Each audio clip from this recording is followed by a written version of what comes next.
President Trump's cabinet met, and the VA secretary gave an update to the VA and how the VA is delivering benefits to veterans. So let's go ahead and hear what he's got to say, and I will give you my thoughts. Spoiler alert, some are good, some I don't think so. So here we go. Well, Mr. President, it's good to be here at this meeting because in 1 year you can look around the table and see the change. And I think one of the biggest changes is how this cabinet works together. And I want to start there. This often been said, I found out some things this year that I didn't know, that the Department of what was Defense, now Department of War, and the Veterans Department had never really communicated. Now, we're fraternal twins in a way. Pete and I are. He lives better, I'm better looking. But in the looking at this, I mean, he brings them in.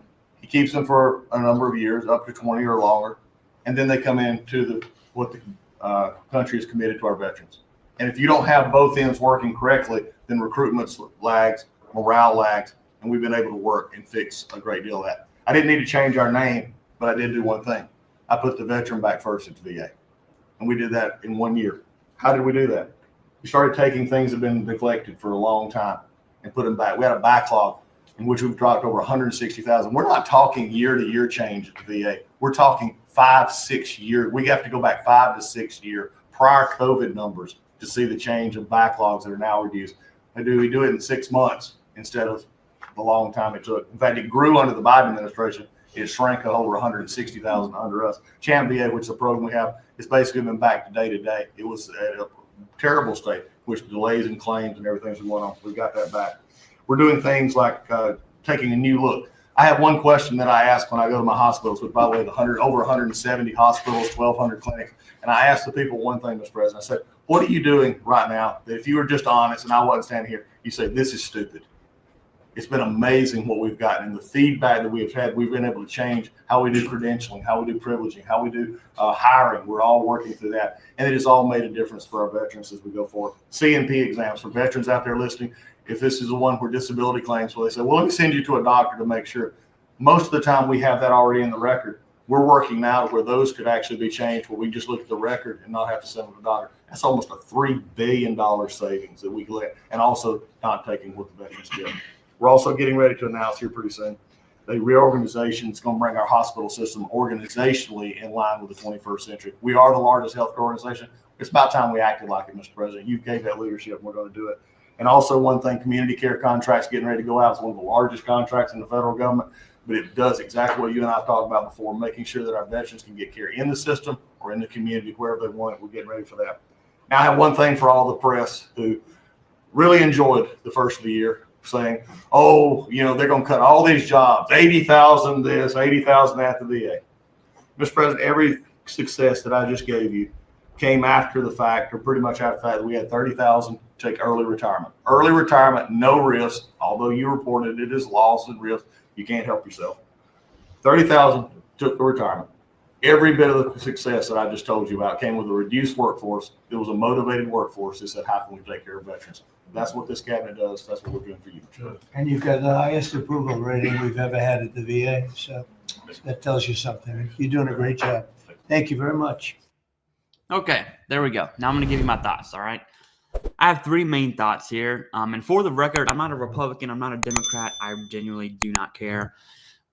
So I'm going to give you my honest view on whether things are favorable or not favorable for veterans, because that's what I do care about. Now, with that said, there are things I agree with and disagree with that we just heard from the VA Secretary's brief. All right. So first, what I agree with is the backlog is down. And I don't care who you are. This is a good thing.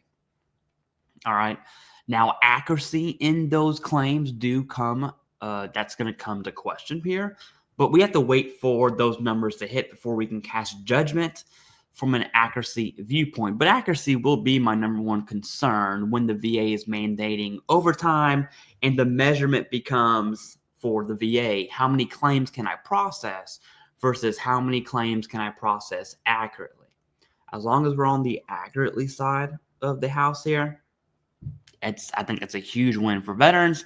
And again, I don't care who you are. I think that's pretty good. Now, something that I disagree with, there's something I agree with, there's something I disagree with, and something that I'm kind of in the middle, And what I disagree with is whenever he started talking about, or he was making fun of the press about cutting 80,000 jobs. Now, the reason why I disagree with that is because the press didn't just make that up out of thin air. That was leaked from the VA to cut about 15% of the workforce. VA specific, it was the entire federal workforce per department.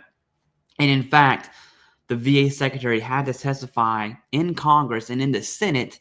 He was slammed on these 80,000 job cuts. Right now, what he's referring to about the 30,000 cuts was the fork in the road, the volunteer separation that resulted in about 30,000 employees. And these are totally separate things.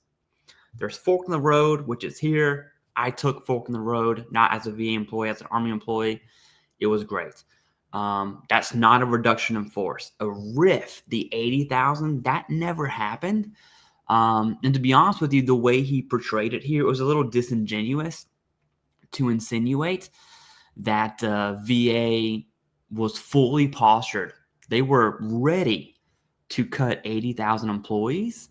And they were convinced, the VA secretary was convinced it was not going to affect veterans at all. But then they backed off on the reduction in force. They completely backed off, did a 180, and no one knows why, but I can tell you that there's not a single person on this planet that will not convince me that firing 80,000 VA employees is not going to have an effect on veterans, right? So it just, the way he presented it was wrong, poking fun at the media, and I think he was like stroking the president versus staying true to what matters at the VA. Anyways, that's what I disagree with.